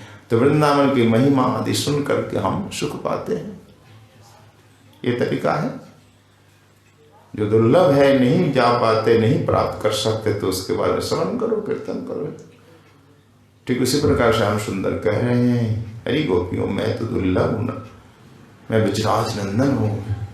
ब्रज युवराज नाम दिया है ना हमारे गोस्वामी ने, ब्रज नव युवराज, तो दुर्लभ हूं। तो हमें तुम कैसे हो? और अनुराग का स्वभाव वो दुर्लभ सुलभ नहीं देखता, अनुराग तो हो ही जाता है ना। ये दुर्लभ है, हम उनसे अनुराग नहीं करें, ऐसा नहीं होता। प्रेम नहीं मानता, प्रेम तो हो ही जाता है। ये मनुष्यों में देखा जाता है और देवताओं में भी। पता नहीं कहाँ प्रेम हो जाए, किससे हो जाए। तो प्रेम का स्वभाव ही है, अच्छा लग गया तो प्रेम हो गया, दुर्लभ सुलभ नहीं मानता। चलो ठीक है, प्रेम के स्वभाव में तुमने हमसे प्यार किया है, पर मैं तो दुर्लभ हूं ना, मुझे मिलना संभव नहीं है। आज भी कोई ठाकुर से प्यार करके ऐसे मिल जाते ठाकुर, बहुत रोना पड़ता है, जन्म जन्म तक। एक आध जन्म नहीं, सैकड़ों हजारों लाखों करोड़ों जन्म तक तपस्या करनी पड़ती, तब जाके कहीं प्राप्त होते। तो उस समय साधक क्या करते वक्त उनकी कथा का ही तो आश्रय लेते हैं। अब लोग क्या कर रहे हैं? कथा का ही तो आश्रय ले रहे हैं। लीला नाम कथा श्रवण कीर्तन, यही हमारा क्या है? उपाय, सहारा है, जीवन का सहारा है। ऐसे हमें सुख प्राप्त करना पड़ेगा। जब तक प्यारे नहीं मिलते, प्रियतम नहीं मिलते, तब तक तो हमें कथा का ही आश्रय लेना होगा। तो दुर्लभ वस्तु नहीं प्राप्त होती है, तो यही उपाय है। तो तुम भी ऐसा करो, हमारी कथा का आश्रय करो, कथा श्रवण करके तुम सुख प्राप्त करो, जैसे साधक करते हैं। तब गोपी क्या कहती है कि देखो, तीन निर्वृतौ, आज जो हम दुख पा रही है उसके लिए दोषी तुम हो, तुम ही कारण हो। 3 श्लोकों में गोपी बता रही है कि तुम्हारा चरित्र ही कारण है। और दूसरे अर्थ में श्याम सुंदर मानो बता रहे हैं, देखो इतना सुलभ मैं नहीं हूं, जब बुलाओ तब मैं आ जाऊं। कोई वक्त ठाकुर के दर्शन करना चाहे और चाहने मात्र क्या मिल जाएंगे, और उसे बहुत प्रतीक्षा करनी होती है। दुर्लभ वस्तु तुरंत नहीं मिलती है, प्रतीक्षा करनी पड़ती है। तो तुम भी थोड़ा प्रतीक्षा करो, आशा, मेरी आशा लेकर जियो, कभी ना कभी मैं मिलूंगा। आशा नहीं कभी छोड़नी चाहिए, आशा बंध। तो आशा तो रखनी पड़ेगी, भले ही वो दुर्लभ है, कितना भी दुर्लभ है, आशा रखने, मुझे मिलेगी, मिलेगी, क्यों नहीं मिलेगी, बस तो मिलेगी। और आशा आपने छोड़ दी तो सब गया। तो आशा तो रखनी पड़ेगी। तो तुम थोड़ी प्रतीक्षा करो, आशा करो। इतनी हड़बड़ी क्यों? ठाकुर महाराज बोल रहे हैं, इतनी जल्दी क्यों? देखो हजारों वर्ष तक तपस्या करते हैं, वर्ष नहीं, हजारों लाखों जन्म तक। तो तुम थोड़ी प्रतीक्षा नहीं कर सकते? गोपी कहते नहीं, आशा या भी चिरम जीवित न शक्नुमा, नहीं, चिरकाल आशा लेकर हम जीवित नहीं रह सकती। अनंत काल तक आपकी आशा नहीं कर सकती, केवल आशा से जीवित नहीं रह सकती। अच्छा ना, क्यों? उसका कारण भी तुम ही हो।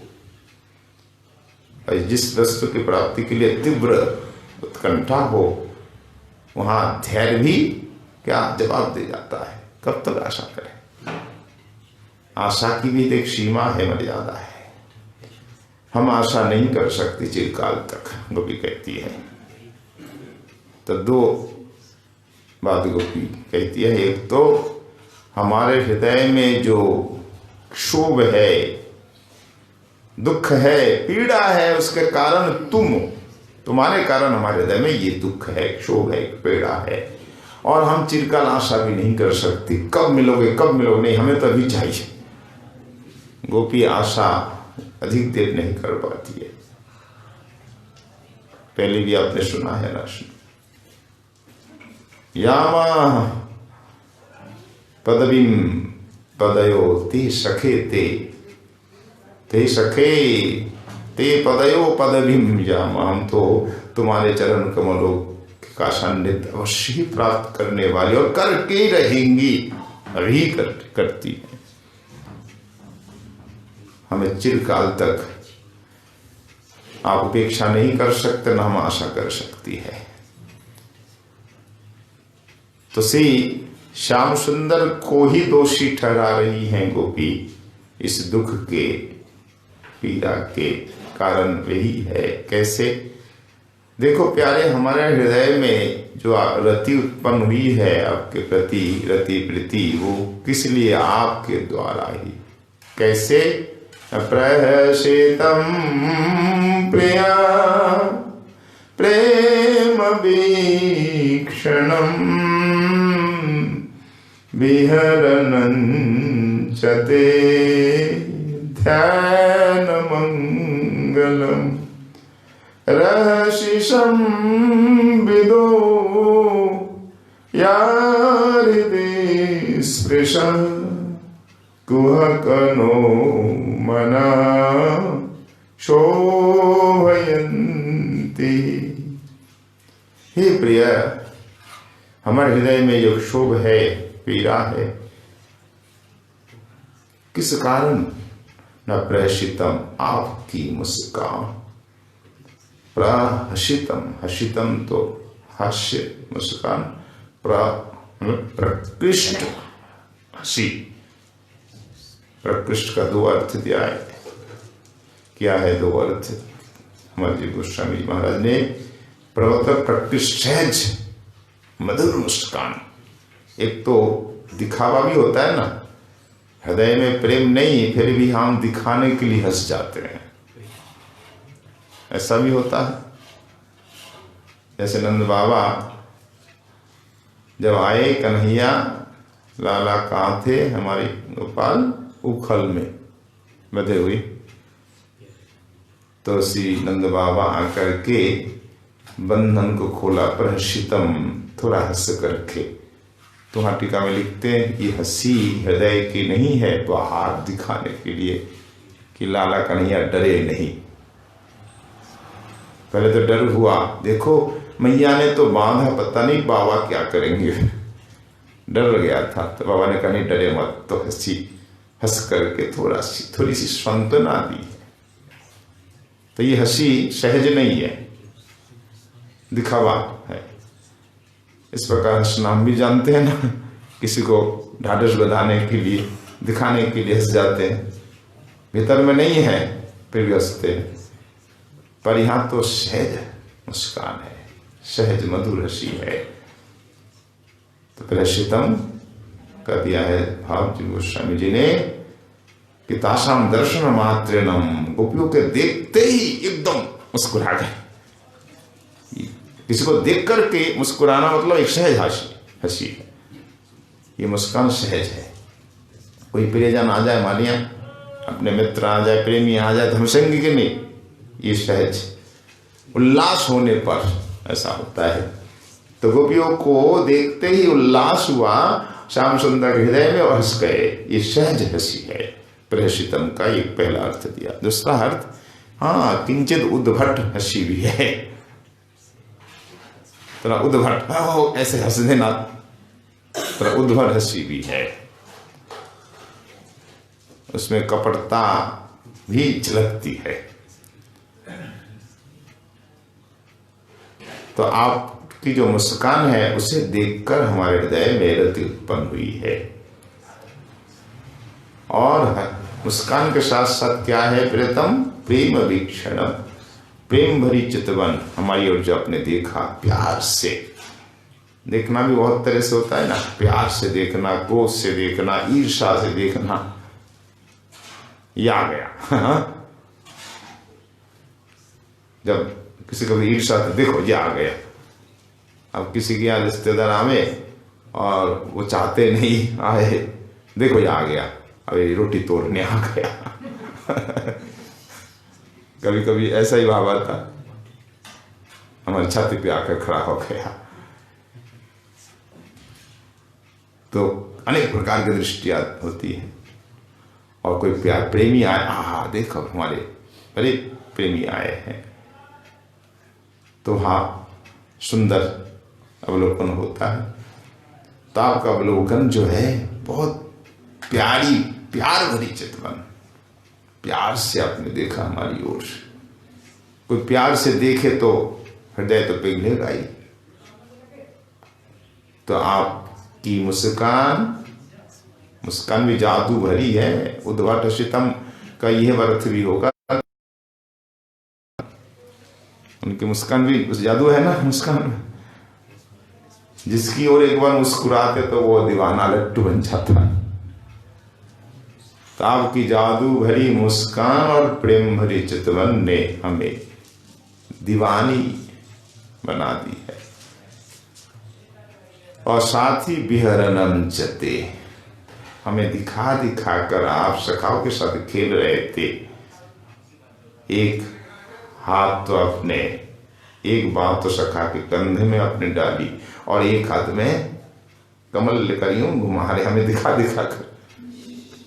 तो इससे क्या होता है, हृदय में उत्पन्न होता है कि रहती।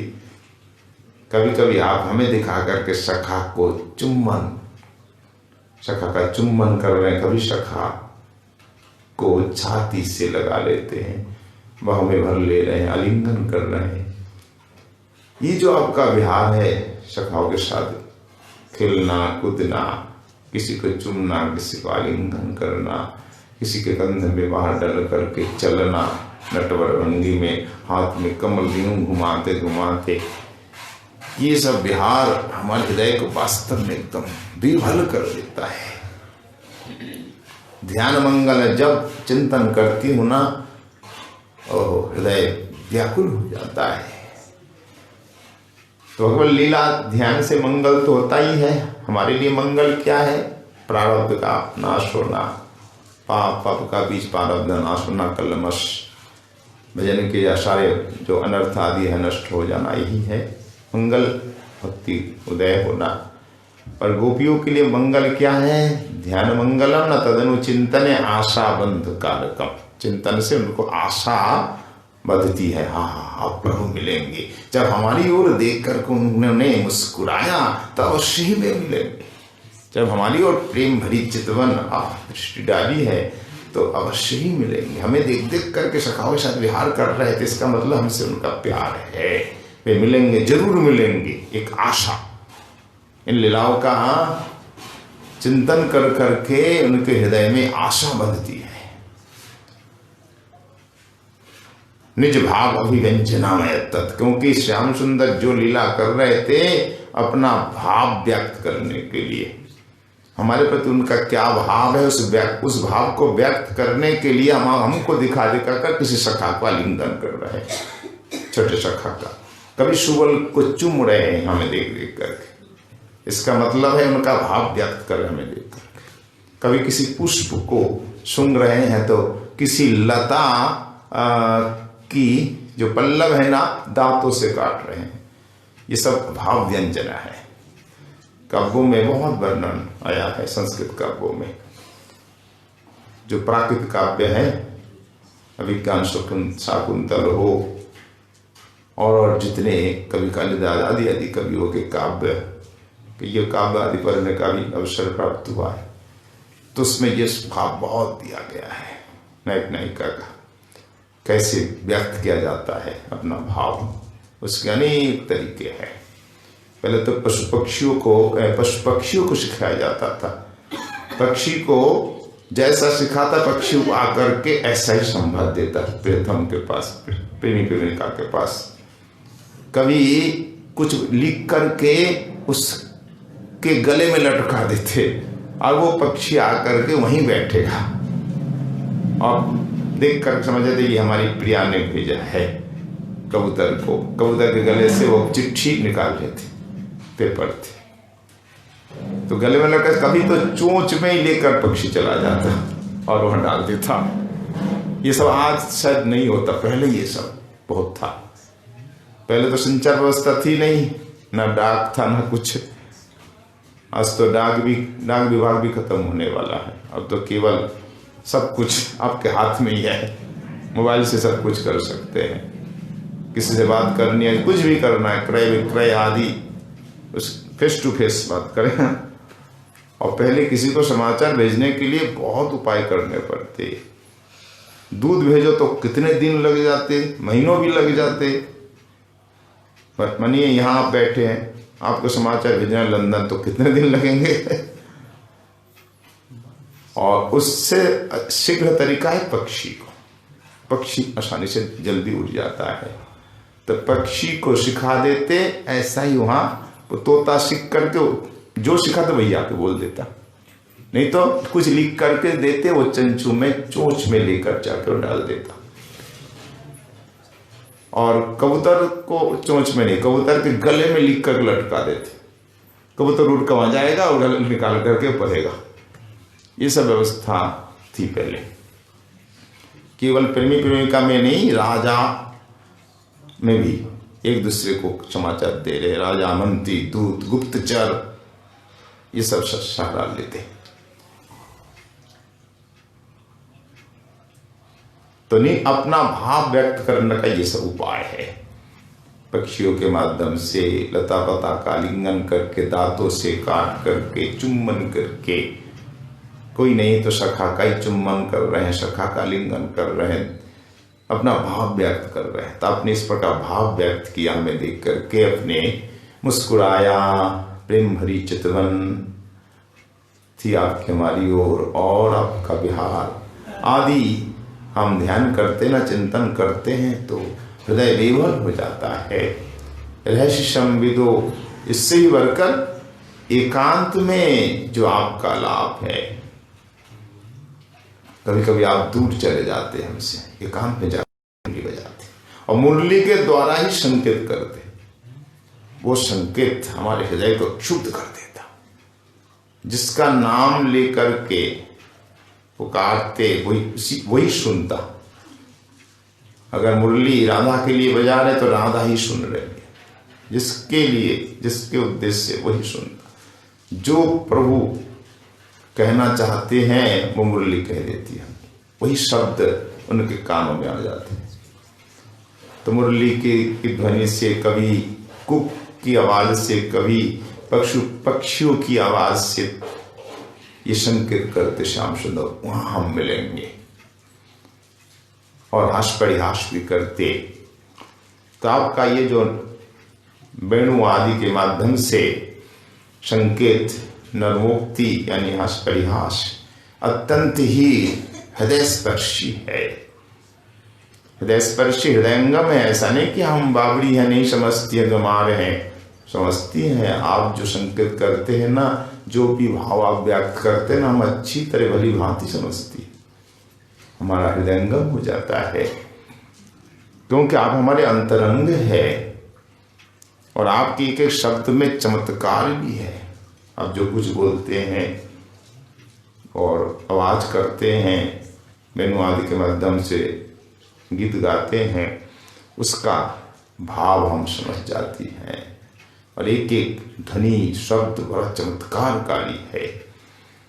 अब हमारे अंतरंग है, हम सब हृदयंगम कर लेती है। तो आपका प्रत्येक आचरण हृदय स्पर्शी है। आपकी मुस्कान, आपका एक क्षण, आपका विहार, आपका वार्तालाप, सब कुछ हृदय स्पर्शी है। तब इस प्रकार हमारे हृदय में प्रीति रति उत्पन्न करके फिर आप हमसे दूर हो जाते हैं, हमें छोड़कर चले जाते हैं। बड़े कपटी है आप भाई। किसी से प्यार करके, किसी हृदय में प्रीति उत्पन्न करके फिर उससे दूर कर देना, उससे दूर चले जाना, ये क्या? ये ठगना तो है ना। ये काम किसका है? धूर्तों का है। तो तुम धूर्त हो, कपटी हो। इस प्रकार हमें दूर भगाना, हमें वंचित करना ये उचित नहीं है। प्यारे, ऐसा दुख क्यों देते हो तुम? तो कुहक, तुम बड़े कपटी हो। सामान्य कपटी भी नहीं हो, तुम हो बड़े निपुण दक्ष कपटी। कपटी में बहुत प्रकार के होते हैं, धूर्त भी अनेक प्रकार के होते हैं। अब धूर्तों में क्या हो, शिरोमणि हो। ठाकुर कहा ही जाता है चतुर चुरामणि, चतुरों में चुरामणि, चोरों में चुरामणि, धूर्तों में भी आप बिल्कुल सबसे आगे हो। आपकी धूर्तता कोई पकड़ ही नहीं सकता। ऐसे होते हैं ना बड़े बड़े चोर धूर्त, आजकल तो सहीवार चोर भी निकले हैं, बड़े बड़े धूर्त, उनको पकड़ना मुश्किल होता है ना। ठगी करने वाले, आपके पास जितने उपाय उसको और ज्यादा उपाय है, कैसे कैसे ठग लेते हैं। आपका बैंक खाता खाली कर देते हैं, ऐसे ऐसे फोन आएंगे, आपको बना देंगे बुद्धू। बहुत प्रकार के उपाय उन लोगों ने ढूंढ लिए हैं। जितनी तरक्की हो रही ना, उतनी ही बुद्धि उनको भी है। तो ये क्या है, बड़े बड़े निपुण चोर, तो बड़े धूर्त। आप भी बड़े चोर और धूर्त हो। इस प्रकार हमें प्रलुब्ध करके, मोहित करके फिर हमारे संग ऐसा व्यवहार आपने किया है, हम समझ भी नहीं पाई। तो बहुनाम, तो ठाकुर कहते तुम कैसे बता रही हो कि हम धूर्त हैं? हमने धूर्तता की तुम्हारे साथ, कपटता की, हमने ठगा है, ऐसा कैसे कह सकती हो? क्या प्रमाण है बताओ? मैं ठग हूं, मैं कपटी हूं, मैं धूर्त हूं, प्रमाण दो। तो गोपी कहती है प्रमाण कि बहुनाम अनुभव, क्या कहा? बहुनाम अनुभवम प्रमाणयन्ति, हम सबका अनुभव प्रमाण दे रहा है। अनुभव से बढ़कर क्या प्रमाण चाहिए आपको? मैं अकेली नहीं कह रही हूं, हम सब गोपी सब की सब बोल रही है, सबका अनुभव ही प्रमाण है। और क्या प्रमाण चाहिए बोलो? और हमारा हृदय क्षुब्ध हो रहा है, हम व्याकुल हो रही है, ये प्रमाण नहीं है। न्यायी कहते हैं दिन में भी क्या प्रमाण है, दीन है, नहीं मानते। जैसे आजकल के वैज्ञानिक नहीं मानते ना, ईश्वर है प्रमाण दो, हमें तो आंखों से हम देखेंगे, साक्षात प्रमाण चाहिए। तो पहले नहीं आएगी भी ऐसा ही बोलते थे। अभी दिन है तो बोले क्या प्रमाण है, दिन है तो बोले देखो सूर्य आकाश पे सूर्य नारायण उदित हुए हैं, ये प्रमाण है। सूर्य नारायण है उसका प्रमाण, जल में देखो कमल खिल गया है, देखो हम सूर्य किरणों से पसीने से लथपथ हो रहे हैं, ये सब प्रमाण देना पड़ता।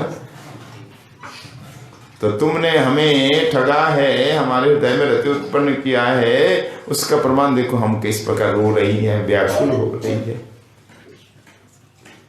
तो इससे और क्या प्रमाण चाहिए? इससे बढ़कर कोई प्रमाण नहीं। तक क्षोभने, अच्छा तुम क्षुब्ध क्यों हो गई हो? हम मुस्कुरा रहे हैं तुम्हें देख करके, मैंने मानो मैंने मुस्कुराया, मैंने प्रेम भरी वो चितवन या तुम्हारी ओर देखा, प्रेम पूर्वक प्रेम अवलोकन किया, या हम विहार कर रहे हैं तो तुमको क्षुब्ध हो क्यों होना पड़ता है? भाई हम भी लीला विहार करते हैं तो ये पशु पक्षी तो क्षुब्ध नहीं होते, तुम क्यों होते? और लोग तो नहीं होते। तो गोपी कहते देखो हे प्रिय, आप बड़े लोभनीय हो ना, लोभनीय वस्तु देखकर क्षोभ होता ही है। जिसका लोभ नहीं है आपके प्रति, हाँ भले उसको कोई क्षोभ नहीं होगा। पर हमारा जिस वस्तु में लोभ होगा उसे देखकर ही तो क्षोभ होगा। अगर कोई संबंध ही नहीं, लोभ नहीं तो नहीं होगा। तो आप तो लोभनीय हो ना। एक तो आप ब्रजराज नंदन हो, युवराज, और देखने में कितने सुंदर हो। श्याम रंग भले ही है पर इतने मधुर हो, कमनीय हो। आपके अंग अंग से मधुर रस की वर्षा होती है, नूर वर्षा, माधुर की मूर्ति खान हो। आपके नेत्र, आपके कपोल, आपका मुखारविंद, आपके दंत, आपकी भौहें, आपके काले काले घुंघराले बाल, एक एक अंग क्या बताऊं, इतने सुंदर हो। बड़े लोभनीय हो, कमनीय हो, अंग अंग से कैसे माधुर बरस रहा है। आपके चरण, आपके हस्त कमल, आपकी अंगुलियां, आपके नखारविंद, मानो विधाता ने आपको कमलों से ही बनाया है, चंद्रमा से ही बनाया है। आपके शरीर में कितने सारे 24 चंद्रमा है, चंद्रमाओं का ढेर लग गया। सारे 24 चंद्रमा है ठाकुर के श्रीअंग में। जहां एक चंद्रमा देखकर हमें लोभ होता है ना, चंद्रमा लोभनीय है, सब जानता है। बचपन में भी बच्चा चंद्रमा देखकर लुब्ध हो जाता है। एरी माई अपने कर कही गगन बतावत, खेलन को मांगे चंदा। चंदा खिलने की मांगते हैं बच्चा, और चंदा मामा मामा बोलते हैं। चंदा से कौन नहीं प्यार करता बताइए? चंद्रमा से सबका प्यार है। जो लोभनीय है इसलिए एक है, और आप पे 24.5 चंद्रमा, तो लोभनीय नहीं होंगे। कहाँ है हमारे शरीर में चंद्रमा? बोले देखो आपको अनुभव नहीं है, हमको अनुभव है। हमारे भीतर क्या है हम नहीं जानते ना भाई। कमल के भीतर मकर, कमल थोड़ी ना जानता है हमारे में क्या रस है, ब्रह्मांड जानता है। आप कितने सुंदर हो आप नहीं जानते, हम जानती है। आपके चरणों में जो 10 नख है ना, नख नहीं चंद्रमा है। नख ज्योति छटा से ये चंद्रमा पराजित हो जाता है। आपके 10 नख नहीं है, 10 चंद्रमा है चरणों में, हाथ में 10 चंद्रमा है। हो गए 20, 10-20 नख हो गए ना, 20 चंद्रमा। फिर आपका मुखारबिंद चंद्रमा, आपके 2 कपोल चंद्रमा, कितने हो गए? 23। और आपके ललाट में जो बिंदी है ना, वो 1 चंद्रमा चंदन की। हाँ, गोल बड़ा सा बड़ी सी बिंदी लगाते, ये 24 हो गए ना। और ललाट अर्ध चंद्रमा, ये सारे 24 चंद्रमा है कि नहीं पता। और आपके शीर्ष विग्रह में 8 कमल है, कमल भी है। जगत में ऐसा कौन व्यक्ति होगा जिसे कमल अच्छा नहीं लगता होगा, चंद्रमा अच्छा नहीं लगते होंगे? चंद्रमा कमल बहुत अच्छा लगता है सबको। आपके इस विग्रह में 8 कमल है, 2 हस्त कमल, 2 चरण कमल, 4 हो गए। 1 मुख कमल, 1 नाभि कमल, 6 हो गए। 2 नेत्र कमल, 8 हो गए। 8 कमल है। आप बड़े लोभनीय हैं। कैसे उपमा दूं? आप तो रसगुल्ले जैसे है, राबड़ी जैसे है, ये भी उपमा नहीं करती। कहा जाता ना, कभी मिस्त्री से भी उपमा दिया जाता। रस है।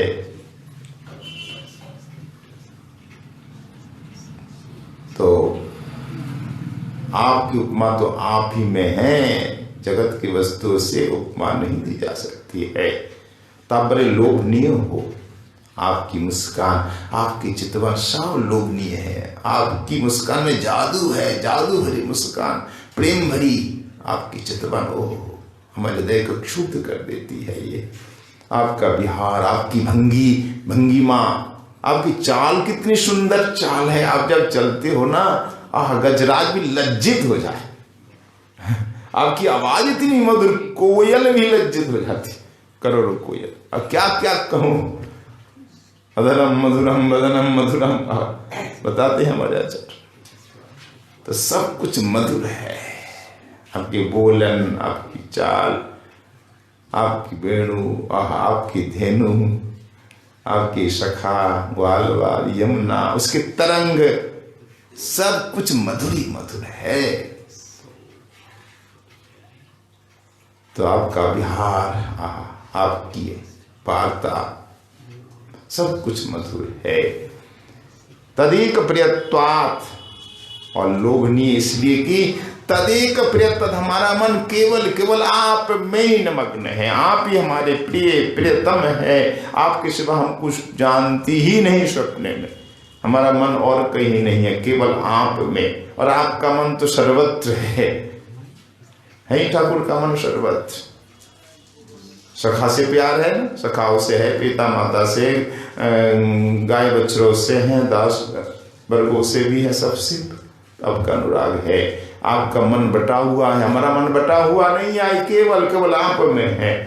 आप ही हमारे प्रियतम, आपके सिवा हम कुछ नहीं जानते, स्वप्न में भी किसी के बारे में नहीं सोचती। तो मन में दुख तो होगा ही, क्षोभ तो होगा ही। जिससे आपका प्यार हो उसके बिना आप जी नहीं सकते, तो क्षोभ होगा ना उसके बिना। तो मना क्षोभ दुखम लभाम, इसलिए हमें अधिक दुख प्राप्त हो रहा है, आपको नहीं प्राप्त, क्योंकि आपका मन तो हम में है नहीं, हमारा संपूर्ण मन आप में है, इसीलिए संपूर्ण दुख भी हम उठा रही है। हम अपना दुख व्यक्त नहीं कर सकते शब्दों के द्वारा, कितना दुख है, कितनी पीड़ा हो रही है, ये केवल हम जानती हैं। तदेक प्रियत्वेना वयम सदा मनक्षो दुखम लभामहे। आप एकमात्र हमारे प्रिय होने के कारण हम निरंतर दुख भोग रही हैं, पीड़ा भोग रही है, मन दुख हमें प्राप्त हो रहा है। और ऐसी स्थिति में आप पुनः हमें क्या करते हैं, वंचित करते हैं। इस प्रकार आचरण आपका ठीक नहीं है। ये कपटी, ऐसा मत करो, हमें मत मारो, हम आपकी है, आपकी बिन मोल की दासी है, हमें इस प्रकार वंचित न करो, न ठगो।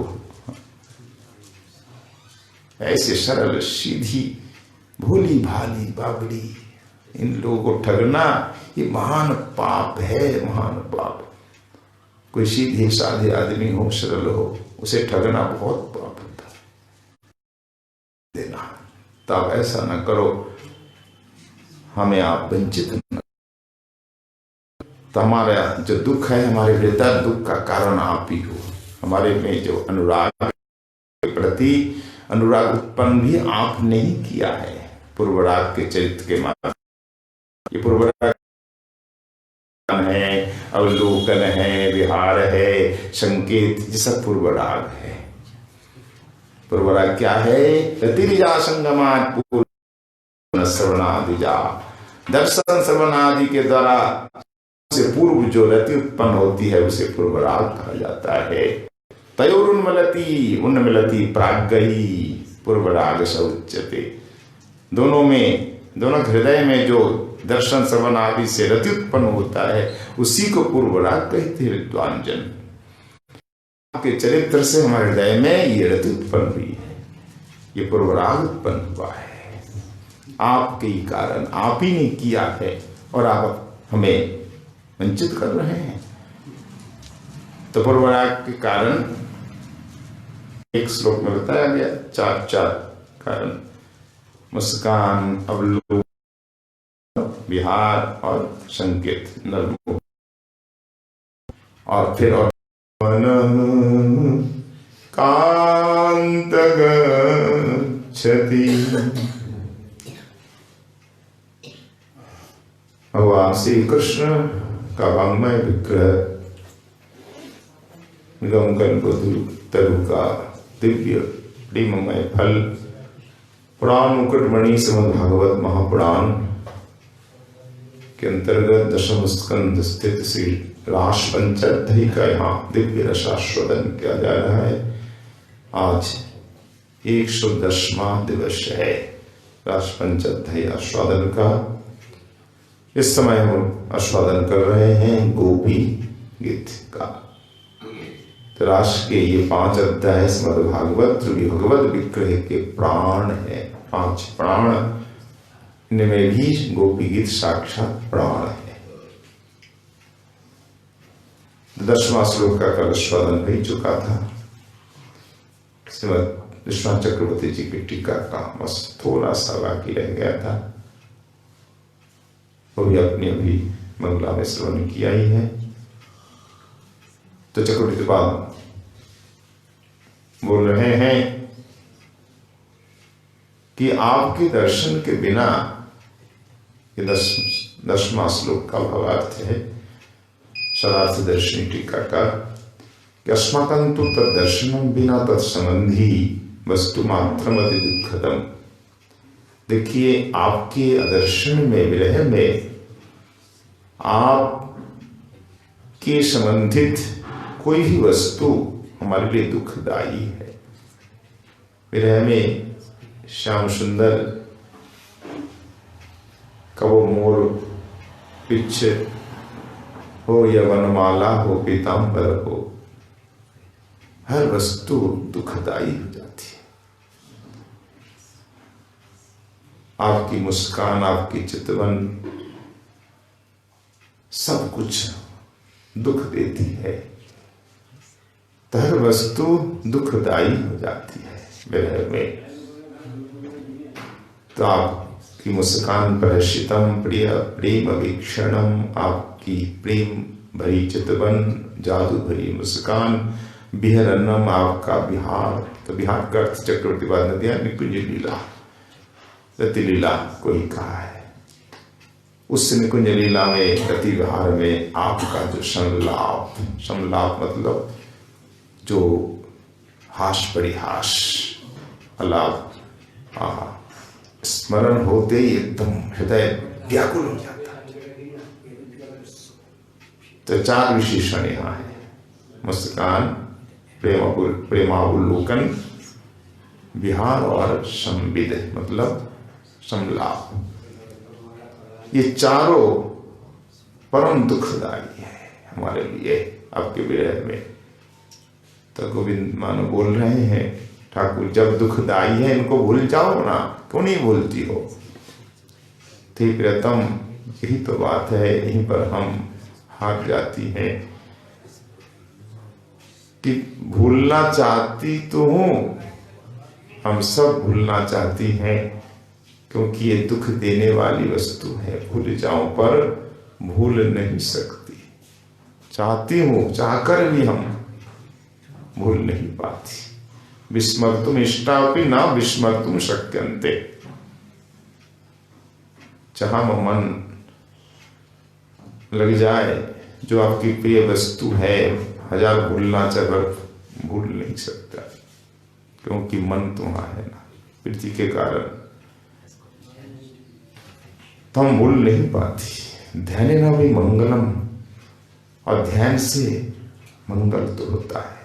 विरह में आपका ध्यान करता हूं तो अच्छा तो लगता है शुरू शुरू में, बाद में एकदम विकल हो जाती हूं।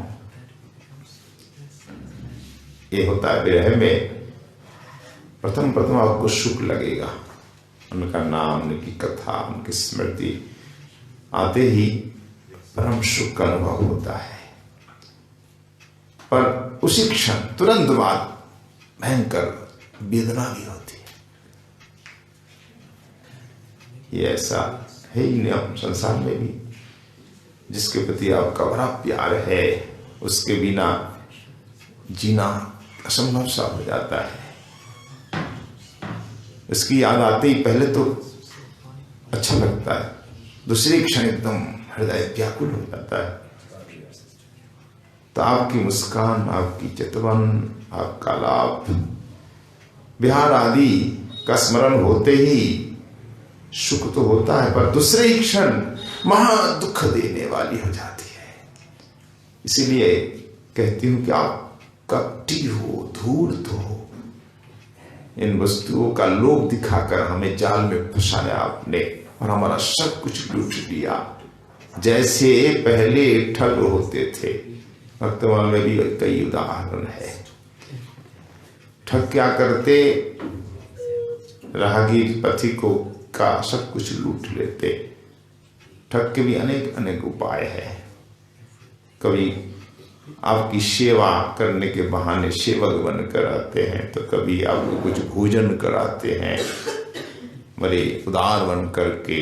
आप पथ यात्री हैं, आप कष्ट में हैं, यहाँ बैठिए, आराम कीजिए, आज ही भोजन कीजिए। भोजन के बहाने भोजन कराएंगे और आपका सब लूट लेंगे, भोजन में चैट दे देते। लूटने वाले का गिरोह पहले खूब था। हमारे सनातन गोस्वामी जी को ही देखो, जब आ रहे थे तो ये पात्रा पर्वत में इस प्रकार वो लूटता था, वो ठग था। जो कोई भी यात्री आता लूट लेता, उसको पता चल जाता किसके पास कितना धन है। कैसे पता चलता? उसके बाद एक ज्योतिषी भी था, वो जान लेता था कि इसका इतना धन है। एक विद्या होती है इस प्रकार, उस विद्या के द्वारा मालूम पड़ जाता है कि कहाँ से आ रहा है, कहाँ जा रहा है और क्या है। ये हमारी एक भारतीय विद्या है, तंत्र साधना के अंतर्गत एक है, उसके द्वारा वो जान जाते हैं ये कहाँ से आ रहा है, कहाँ जा रहा है, इसका कितना धन है। तो उस जिसका नाम चैतन्य चैतन्य तो आया है, क्या आया है, दलाल टाइप का भुइया नाम आया, भुइया ना, हाँ। तो भुइया मतलब दलाल टाइप का आदमी था, वहां से पार पार कर देता था, सबसे कुछ ना कुछ लेता था कर के रूप में। पर जो धनवान होगा उसको मार करके सब लूट लेता था। किसके पास क्या है, वो गन्ना गणक, मंगला में बोलते गणक, यानी गिनती करके बता देता है, गुना भाग करके ज्योतिषी विचार से इसके पास इतना पैसा है, इसके पास ये है। तो उसने देख लिया कि इस सनातन गोस्वामी के पास 8 स्वर्ण मोहर है, ज्योतिषी ने बता दिया। तो बोला अच्छा, तो 8 सोने की मोहर है, तो हम तो ऐसे ले नहीं सकते और तुम देंगे ही क्यों, और पार पार करा देने का तो इतना टैक्स नहीं होता, कर थोड़ा बहुत कुछ दे देते। तो कैसे लिया जाए, तो वो क्या करते, इनको मार करके लेते, भोजन में जहर दे देते, नहीं तो मार देते रात को। और आपको वहां ठहरने के लिए विवश कर देंगे, ऐसे नहीं तो ऐसे खूब प्यार से भोजन कराकर खूब आदर सम्मान के साथ खूब प्यार करने लगे। आदर सम्मान, इतना स्वागत देख करके राजमंत्री सनातन जी के मन में संदेह हुआ, इतना आखिर स्वागत क्यों, अनजान आदमी है, हम इसके लिए अनजाने भी अनजान, और ये दलाल है। दलाल कभी क्या है, बिना स्वार्थ किसी का स्वागत करता है, किसी कुछ देता है क्या, इतना स्वागत कोई ना कोई कारण होगा, इसने जान लिया होगा। पर मेरे पास तो कोई धन है नहीं, शायद ईशान के पास कुछ हो, उनके साथ जो सेवक था, ईशान क्या तुम्हारे पास कुछ है क्या, कुछ लाए हो साथ में। ईशान बोला हाँ प्रभु मैं लाया हूं। क्या लाया हो, 8 लाए, पर बोला फिर भी झूठ बोला, 7 स्वर्ण मोहर। धन में कितना लोभ होता है देख लीजिए, धन के लिए झूठ बोलते ना, बड़े बड़े लोग ही झूठ बोल देते। तो 7 ही है, 7 है, अरे क्यों लाए हो ये स्वर्ण मोहर, यही तो क्या है, हमारे प्राण के संकट है, कारण है, यम है ये प्राण हरने वाला, जल्दी दो। संग में तुम काल यम लाए हो, तो 7 मोहर ली और सनातन गोस्वामी ने उस भैया को दे दिया, लीजिए ये 7 मोहरें हैं, हमारे सेवक के पास ये मोहरें थी, आप ये ले लीजिए, हमारा उपकार कीजिए, जल्दी जल्दी पार पार कर दीजिए। आज रात को ही हमें जाना है उस पार, हम रात को रोक नहीं सकते, ठहर नहीं सकते, विलम्ब हो जाएगा, हमें उस पार कर दीजिए। तो भैया से गए, अरे हम तो इसीलिए आपको यहाँ रोक के रखा था, आप यहाँ रुक जाए एक दिन के लिए, रात्रि में मैं आपको मारता, सब लूट लेता। अच्छा, तो अच्छा हुआ, तो हमें जल्दी पार कर दीजिए। बोले नहीं नहीं, अब आपसे कुछ नहीं लूंगा, आप संत है लगते हैं, नहीं नहीं आप ले लीजिए, मेरा उपकार कर दीजिए, आप नहीं लेंगे तो कोई दूसरा हमें मार कर ले लेगा। भाई धन ऐसी वस्तु है, धन के लिए आदमी आदमी को मार देता है, भाई भाई को मार, बेटा बाप को, बाप बेटा को मार देता है, मित्रता नहीं रहती, स्नेह नहीं रहता, धन ऐसी वस्तु। तो आप हमें जल्दी जल्दी उस पार कराइए, क्यों जंगल का मार्ग सबको पता नहीं है, उसको पता है कैसे जंगल पार किया जाएगा, तो आप जल्दी जल्दी कर दीजिए, रख लीजिए, हमारा उपकार कीजिए। तो बोले नहीं हम लेना नहीं चाहते, पर आपके सेवक के पास 8 मोहरें थी, चलिए 7 ही सही। तो 7 उनको दे दी, नीला नहीं चाहते, फिर देकर चले आए। इस पर आकर ईशान से, ईशान तुम्हारे पास 1 मोहर है ना, बाकी जाओ इसे लो और घर सीधे घर चले जाओ। क्यों क्यों? बोले नहीं नहीं, अब तुम हमारे संग जा से नहीं सकते, विषय में इतना मोह और हमारे संग जाओगे। मोह छोड़ना सबके वश की बात नहीं है।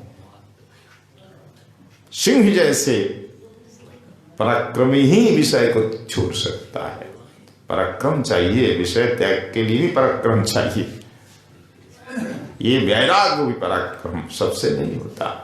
सनातन गोस्वामी जी ने सिंह पराक्रम के साथ सब त्यागा, कुछ भी साथ नहीं लाए, एक ढेला भी नहीं, और पर सेवक मोह को नहीं छोड़ पाए तो वहां उनको वापस कर दिया।